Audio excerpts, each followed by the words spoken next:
The invitation arrived via my mother's assistant, the Harrison Family Annual Gala, benefiting the Arts Foundation. Black tie. November 18th. Your mother requests you decline this year due to scheduling conflicts. I stared at the last line. My mother was preemptively uninviting me from the family's biggest social event. The gala she'd built into a premier fundraiser attracting politicians, business leaders and cultural figures.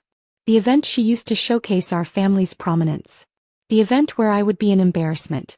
I was 29, more comfortable in strategy sessions than society parties. I'd spent 5 years working in what my mother vaguely understood as political consulting, which she translated to struggling campaign worker who hands out flyers. She didn't know I was chief campaign strategist for Governor Rebecca Chin, the first woman governor in our state's history. That I'd masterminded the strategy that won her election against a 20-year incumbent. That political operatives across the country called me for advice. She didn't know because my work happened behind the scenes. Successful strategists stayed invisible. I'd learned early that explaining complex political strategy to my mother resulted in glazed eyes and subject changes. She'd concluded I was failing at life, an embarrassment best hidden from her sophisticated social circle. The family group chat confirmed it. My brother Derek posted, "Mom's outdone herself this year. Governor Chin is attending. This is going to be incredible." My mother's response, "So grateful. Derek, you and Amanda will sit at the head table with the governor's party. Rachel won't be able to attend, she has work commitments." Work commitments. The polite fiction. I opened my calendar. November 18th showed evening free. The governor's schedule showed the same with a note, Harrison Gala. Personal appearance, Rachel attending. My mother had invited my boss while uninviting me because I'd embarrassed the family. My phone buzzed. "Governor Chin, your mother's assistant confirmed my attendance at some gala. Said you wouldn't be there due to work conflicts. Want to explain?" I called immediately. My mother doesn't think I'm ready for that level of social event. Governor Chen's laugh was sharp. She doesn't think her daughter, who ran a successful gubernatorial campaign, is sophisticated enough for a charity gala? She doesn't know I ran your campaign. She thinks I'm low-level staff. I've tried to explain, but she's not interested. So she's invited me, the person you work for, while excluding you because you're not impressive enough. Essentially. Silence. Then, "Rachel, I'm attending this gala with you. As my guest and chief strategist. I'll need briefings on attendees, political intelligence on donors, strategic insight throughout. This is work. Governor. Rebecca. And I'm serious. If your mother wants the state's governor at her event, she gets the governor's staff. Which includes you." My assistant Marcus helped prepare. Guest list analysis, political profiles, intelligence on officials attending. We identified policy discussions, funding opportunities, relationship targets. "Your mother really doesn't know what you do?" Marcus asked. "She knows I work in politics. She's decided that means I'm unsuccessful. Easier than understanding the actual work. This is going to be spectacular." November 18th arrived cold and clear. I dressed carefully, designer gown, borrowed jewelry, professional hair and makeup. I looked like I belonged at a high society gala. Governor Chen's car pulled up at 7 p.m. "Rachel, you look amazing. Ready to crash your own family's party?" We entered together, security detail flanking us. The ballroom was full, 200 guests, champagne flowing, string quartet playing. My mother stood near the entrance, both parents dressed impeccably. Every head turned when the governor entered. My mother's face lit up, moving to greet her most prestigious guest. Then she saw me beside the governor. Her smile froze. Her eyes went from confused to shocked to horrified. "Governor Chin," my mother managed. "Welcome. She looked at me.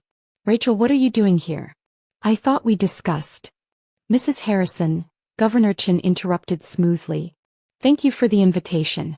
I hope you don't mind I brought my chief campaign strategist. I find these events more productive with Rachel's insights. She's invaluable." The words landed like bombs. Nearby guests stopped talking, turning to watch. "Your chief strategist," my mother repeated faintly. "Rachel is your chief campaign strategist. Has been for 5 years. She ran my entire election campaign.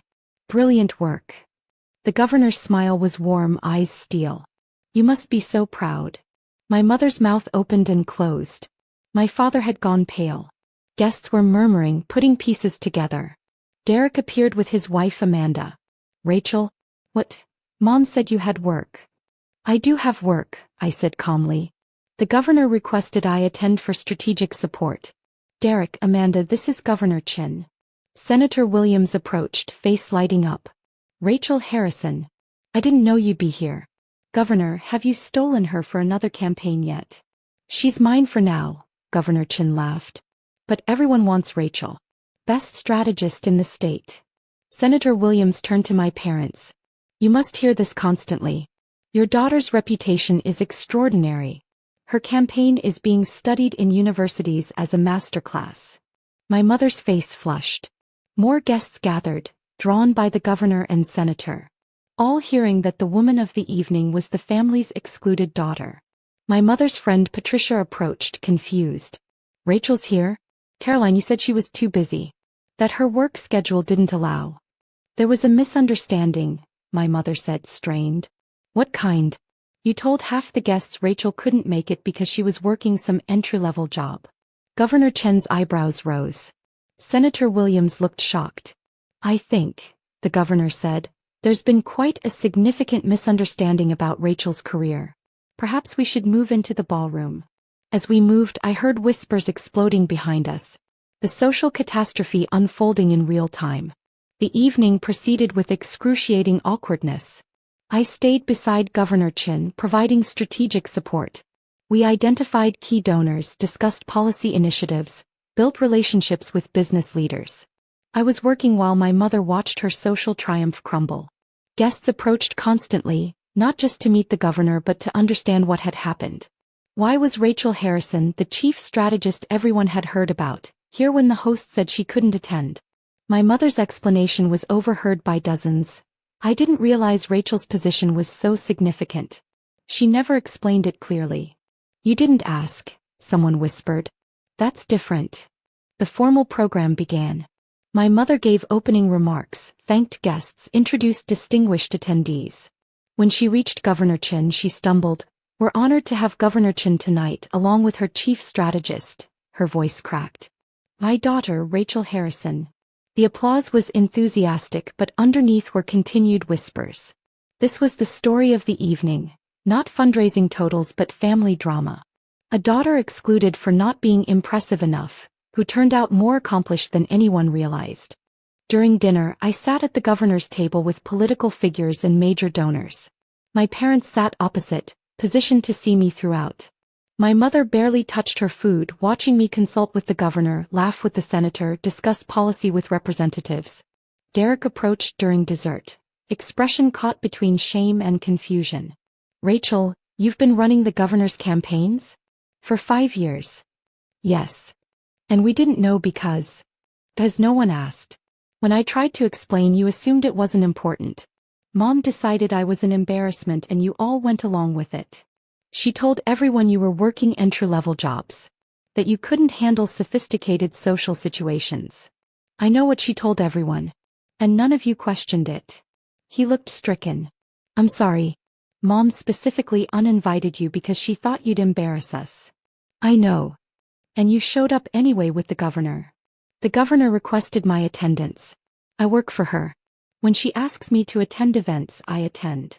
Even when it humiliates your family? I looked at him steadily. My family humiliated themselves by dismissing me without understanding my actual career. I just showed up to do my job. The gala wound down around 11 p.m. Governor Chin gave a brief speech praising the Arts Foundation and my mother's dedication. It was gracious, with no hint of underlying drama. As guests departed, my mother cornered me near coat check. Her makeup was smudged, eyes red-rimmed. Rachel, we need to talk. I don't think we do, Mom. You decided I wasn't sophisticated enough for your social circle. You uninvited me because I'd embarrass you. There's nothing to discuss. I didn't know. You didn't want to know. I tried to explain my work for years. You weren't interested. You saw casual clothes and decided I was failing. You never asked for details, never tried to understand. You could have insisted. It wasn't my job to force you to see me. It was your job as my mother to actually look. I pulled on my coat. You wanted tonight to showcase family success. It was just not how you expected. Everyone's talking about how we excluded you. Patricia is furious. Derek is devastated. Your father can't look at me. Maybe you should have thought about that before uninviting your daughter because she didn't enhance your image. Governor Chin appeared. Ready, Rachel? Early meeting tomorrow. Ready, Governor. As we walked out, Governor Chin glanced back at my mother standing in the entrance, looking small and lost. That was brutal. She earned it. She did. But Rachel, I'm sorry your family couldn't see your value until it was forced on them publicly. Me too. The fallout continued for weeks. My mother's social circle buzzed with the story. The family that excluded their daughter, only to discover she was the governor's chief strategist. A cautionary tale about assumptions and image obsession. Derek showed up at my office 2 weeks later. Can we talk? I let him in. He sat across from my desk, looking at framed photos of campaign victories, political memorabilia, visible evidence of success he'd never noticed. I've been thinking about how many times you tried to tell us about your work. How many dinners where you started to explain and we changed the subject. Rachel, we failed you completely. Yes, you did. Can we fix it? I looked at my brother, genuinely remorseful, finally seeing me. Maybe. Do you actually mean it? If you care about who I am, not what it looks like to have the governor's strategist in the family. I care. Even Mom, though she needs time to process how badly she messed up. She can have all the time she needs. But Derek? I'm not coming to family events where I have to prove I belong. Either I'm family unconditionally or I'm done. Your family. We just forgot to act like it. Time would tell if that was true. For now, I had my career built on actual accomplishment. I had the governor's trust and respect of political operatives statewide. And I had the satisfaction that my mother's gala, designed to showcase family success while hiding me, became the moment everyone learned exactly who they'd been dismissing. Sometimes the best revenge was showing up and being exactly who you'd always been. Even when your family decided you weren't good enough.